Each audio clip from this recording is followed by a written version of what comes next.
Trading में लोग हारते स्ट्रेटजी की वजह से नहीं, अपने दिमाग की वजह से हारते हैं। आज जो ब्रेक डाउन करते हैं वो सभी फैक्टर्स को जिनकी वजह से आप प्रोफेशनल ट्रेडर फिर भी नहीं बन पा रहे। हालांकि आपने इतनी सारे कंटेंट कंज्यूम कर लिया है, सभी आपने रोड मैप फॉलो कर लिया है, सभी आप प्रॉपर रिस्क मैनेजमेंट के साथ चल रहे हो, फिर भी आप प्रोफेशनल ट्रेडर अभी तक नहीं बन पा रहे। अभी तक आप ब्रेक इवन पर फंसे हुए हो या फिर लॉसेस में फंसे हुए हो। इवन के कई तो ऐसे हैं कि जो दो दो तीन तीन सालों से इसी लूप में फंसे हुए हैं, but right now still now वो अभी तक वो एक प्रोफेशनल ट्रेडर के दौर से नहीं गुजर पा रहे। तो आज चलते हैं इस वीडियो में जहां पे मैं वो सभी फैक्टर को, आपकी ग्रीड हो जाए, चाहे ओवर कॉन्फिडेंस हो जाए, या फिर आप रिवेंज ट्रेडिंग करते हो, या फिर आपकी ईगो हर्ट होती है ड्यूरिंग ट्रेडिंग, वो सभी फैक्टर्स को कैसे मैनेज करना है और आप कैसे एक प्रोफेशनल ट्रेडर की ओर बढ़ सकते हो। और अगर आप प्रोफेशनल ट्रेडर की ओर बढ़ते हो उसके बाद क्या क्या आपको फर्दर स्टेप फॉलो करने हैं जिसकी वजह से आप अपनी कैपिटल को सेव भी रख सको और उसमें कैपिटल को और इंक्रीज भी कर सको। तो आज देखते हैं आज की why psychology matters more.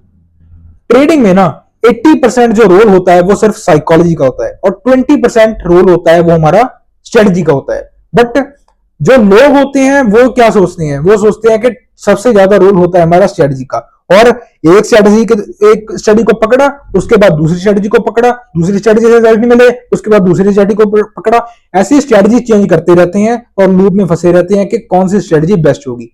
Actual में मार्केट सिंपल ही बेस्ट है। जितना ज्यादा आप मार्केट को सिंपली लर्न कर सकते हो, बट उसको कंसिस्टेंटली बैक टेस्टिंग कर सकते हो और अपने स्किल को इंप्रूव कर सकते हो, not because of strategy change करके, बट बिकॉज ऑफ अपनी स्किल को इंप्रूव करके, जितना भी आपको आता है उसको बार बार बैक टेस्टिंग करके। ठीक है, और इसी चीज को लोग नहीं समझ पाते। क्यों नहीं समझ पाते? क्योंकि ये हार्ड होती है, इसमें टाइम लगता है, इसमें आपका मेंटल पीस जाता है, आपको स्क्रीन के आगे बैठना पड़ता है। इसीलिए जो 95% ऑफ द ट्रेडर्स हैं वो आज की डेट में लॉसेस में पड़े हुए हैं और सिर्फ 5% ट्रेडर्स जो हमारे इस लूप में से निकले हैं वो इसीलिए निकले हैं क्योंकि उन्होंने अपने आप को कंट्रोल रखा, अपनी बैक टेस्टिंग पे कंट्रोल रखा और अपने रिस्क मैनेजमेंट में कंट्रोल रखा। बार बार बैक टेस्टिंग करते गए, बार बार चार्ट को एनालिसिस करते गए, फिर जाके वो प्रोफेशनल ट्रेडर बने हैं आफ्टर 2 से 3 साल के लॉसेस के बाद। कोई भी बंदा ऐसा नहीं है जिसने पहले साल में ही आया और बन गया करोड़पति, ऐसे नहीं होता। इट्स अ बिजनेस और गैम्बलिंग की वजह से आओगे तो भाई बर्बाद करेगा ये। ठीक है, अगर आप प्रॉपर साइकोलॉजी को अगर आप इंपॉर्टेंस दोगे, अपनी आपको साइकोलॉजी आप कैसे मैटर कर सकते हैं और इंप्रूव कैसे कर सकते हैं आप साइकोलॉजी को। बुक्स आती हैं, एक बहुत तगड़ी बुक है जो मुझे फेवरेट है और मेरे मेंटर ने सजेस्ट की थी, और सबसे ज्यादा साइकोलॉजी के लिए बेस्ट जो बुक है ना वो एक ही है जिसका नाम है trading in a zone. Trading in a zone bye mark Douglas.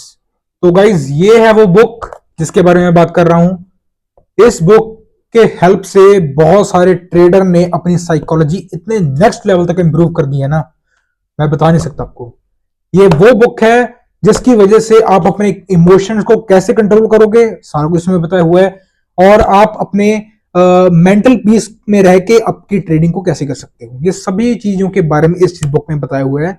आज हम इसी बुक को ब्रेक डाउन करेंगे काफी सारे फैक्टर्स में, जिसकी वजह से आपको और एक समरी बुक मिल जाएगी। ठीक है, समरी से वीडियो मिल जाएगी कि कैसे कैसे इस बुक की हेल्प से हम अपनी साइकोलॉजी को इंप्रूव कर सकते हैं। तो आज देखते हैं इस बुक में क्या क्या लिखा हुआ है। सबसे पहला point, anything can happen. Market कभी किसी के कंट्रोल में नहीं है और ना ही मार्केट को कोई कंट्रोल कर सकता है। ठीक है, आप कभी भी ऐसे प्रिडिक्ट मत करो कि मार्केट कहां जाएगी। आपने कभी प्रिडिक्शन करनी ही नहीं है, ठीक है, कि मार्केट कहां जाएगी और आगे मार्केट में क्या हुआ। आपने सिर्फ काम करना है मार्केट के रिएक्शंस पर कि मार्केट कहां पर रिएक्ट कर रही है, तभी जाके।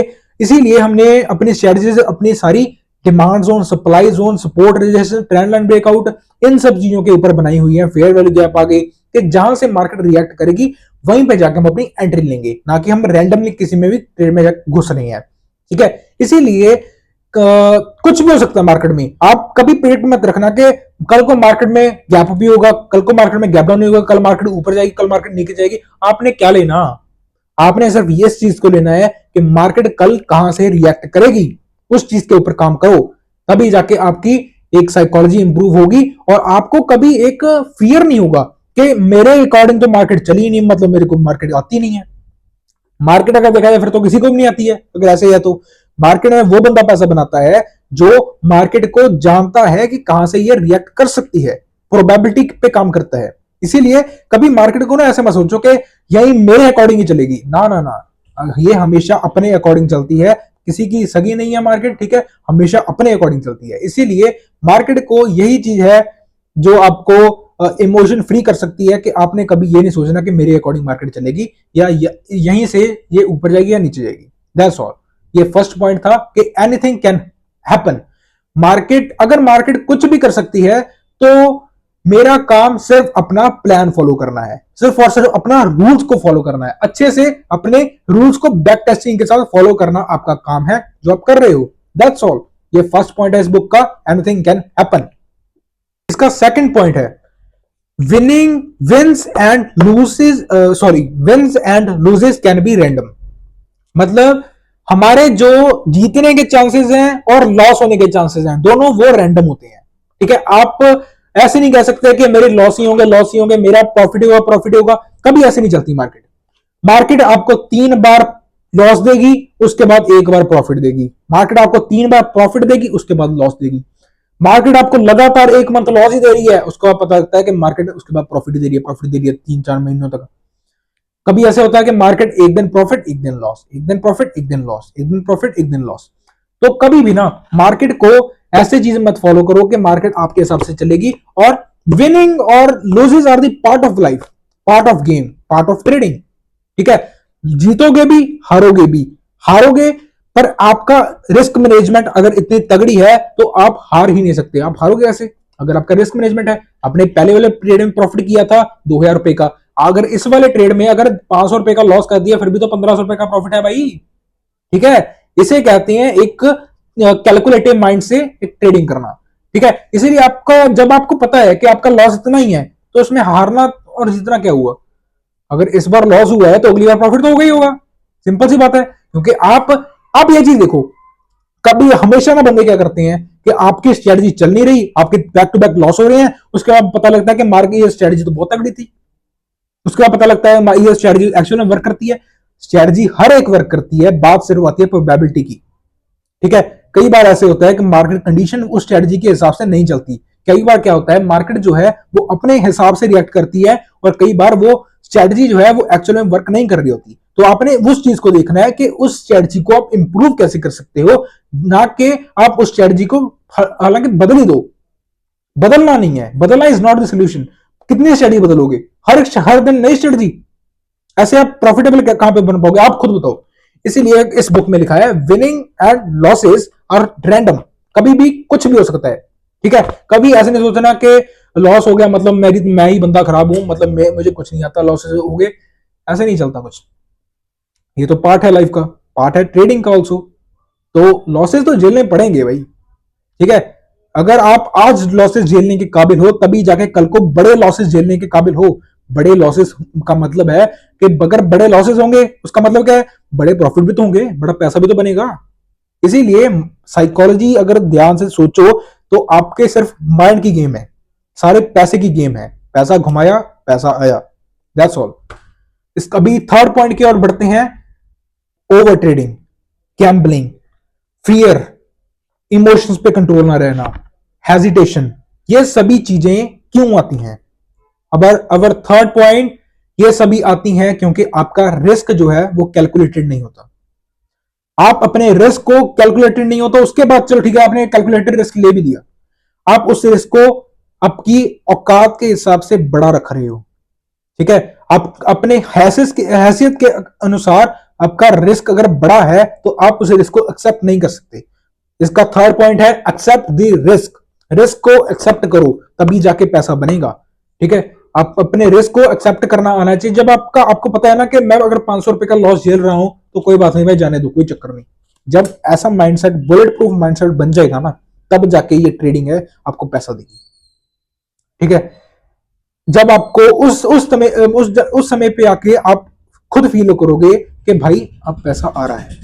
जब तक पैसे के बारे में सोचोगे कि ना, जब तक आप अपना रेड पोर्टफोलियो देखते रहोगे ना कि अभी मेरा पोर्टफोलियो रेड में है, अभी मुझे लॉस हो रहे हैं, तब तक पैसा नहीं देगा। पैसा तभी मिलेगा जब आप उस चीज को देखना छोड़ दोगे और अपने लॉसेस को कैलकुलेटेडली, अपनी औकात के हिसाब से, अपनी हैसियत के हिसाब से कैलकुलेटिवली एक्सेप्ट करना सीख लोगे। थर्ड मोस्ट इंपॉर्टेंट पॉइंट है इसका रिस्क मैनेजमेंट का, ठीक है। इसीलिए कहता हूं इस बुक को पढ़ो। अभी फोर्थ पॉइंट बताता हूं, उसके नेक्स्ट लेवल तक आएगा। और एक इसकी और एक चीज है, कंसिस्टेंट ट्रेडर वो होता है जो लॉस को इमोशनली टॉलरेट कर सकता है, ठीक है। अगर आप खुद बताओ कंसिस्टेंसी किस बंदे की आएगी? जो बंदा लॉस को झेल सकेगा और उसके बाद भी अगले दिन फिर आएगा मार्केट में और उसी मेंटल कंडीशन के साथ और उसी अपने डिसिप्लिन के साथ, उसी अपने पूरे रिस्क मैनेजमेंट रूल के हिसाब से दोबारा से ट्रेड करेगा और उस दिन वो बंदा पैसा कमा के जाएगा। इसीलिए consistency, discipline is the most important की इन ट्रेडिंग।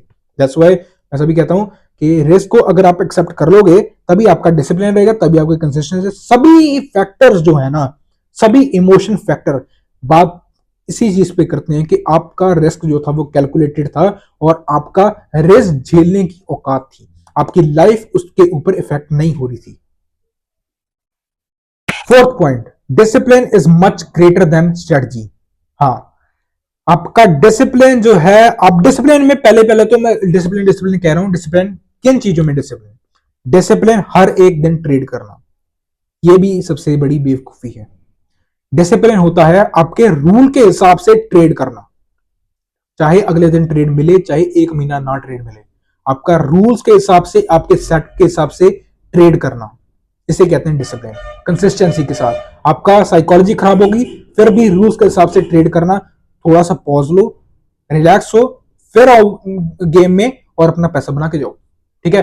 आपके सेटअप पे काम करना, रूल्स पे काम करना, इंपल्सिव ट्रेडिंग ना करना और अपना back to back over trading ना करना। एक लाइन और बताऊंगा आपको मैं कि सिस्टम हर एक ठीक होता है, बट आपका जो माइंडसेट है वो खराब होता है, इसीलिए आप पैसा नहीं कमा सकते मार्केट से। ये बहुत इंपॉर्टेंट पॉइंट है जो मैंने काफी सारे लॉसेस झेलने के बाद मुझे पता लगे कि ये चीज शायद पहले पता लग जाती, बट इस बुक ने बहुत हेल्प की। Must follow this book. उसके बाद एक और बुक भी है इसकी, मार्क डगलस की, उसका नाम है द डिसिप्लिन ट्रेडर। इसके बाद वो पढ़ना, बहुत अच्छी है। Fifth and most important point, इसका नाम है trading in a zone. Yes, ये बुक का नाम नहीं बता रहा, बुक तो है ही, इसके अंदर एक पॉइंट है जिसका नाम है ट्रेडिंग इन अ जोन। उसका मतलब है no fear, no expectation, no psychology, sorry no emotions and just execution, that's all. बिना किसी ग्रीड के, बिना किसी फियर के, बिना किसी एक्सपेक्टेशन के, जस्ट फॉलो करना अपने प्लान को, फॉलो करना अपने रूल्स को, फॉलो करना अपने सेटअप को, इसे कहते हैं जोन में ट्रेडिंग रह के करना। डिसिप्लिन के साथ, कंसिस्टेंसी के साथ डेली करना, रिस्क को अपनी औकात के हिसाब से रखना, सिस्टम पे ट्रस्ट करना, बार बार सेटअप को चेंज ना करना। आपको आउटकम की परवाह नहीं होनी चाहिए जब तक आप एक मार्केट को मास्टर ना कर लो। इस बुक में इस वीडियो को मैं यहीं एंड करूंगा और एक पॉइंट के साथ जो है इस बुक का सबसे अच्छा पॉइंट है, उसका नाम है I will trade in zone. एक कमेंट कर देना, क्योंकि ट्रेडिंग एक मेंटल गेम है, ना कि आपकी स्ट्रेटजी की गेम, ठीक है। इसीलिए आपको मेंटली फ्री रहने के लिए, मेंटली आपको वो ना हो कि ये चीजें ना हो, इसीलिए आपको इस बुक को पढ़ना पड़ेगा, ठीक है, ताकि आपका साइकोलॉजी अच्छे से मेंटेन रहे और आप अच्छे से प्रॉफिट करते रहो, ठीक है। यही था आज का इस वीडियो का कंक्लूजन। Thanks a lot. अगर आपको वीडियो अच्छी लगी हो तो एक कमेंट जरूर करके जाना, जो है I will trade in a zone. Thanks a lot.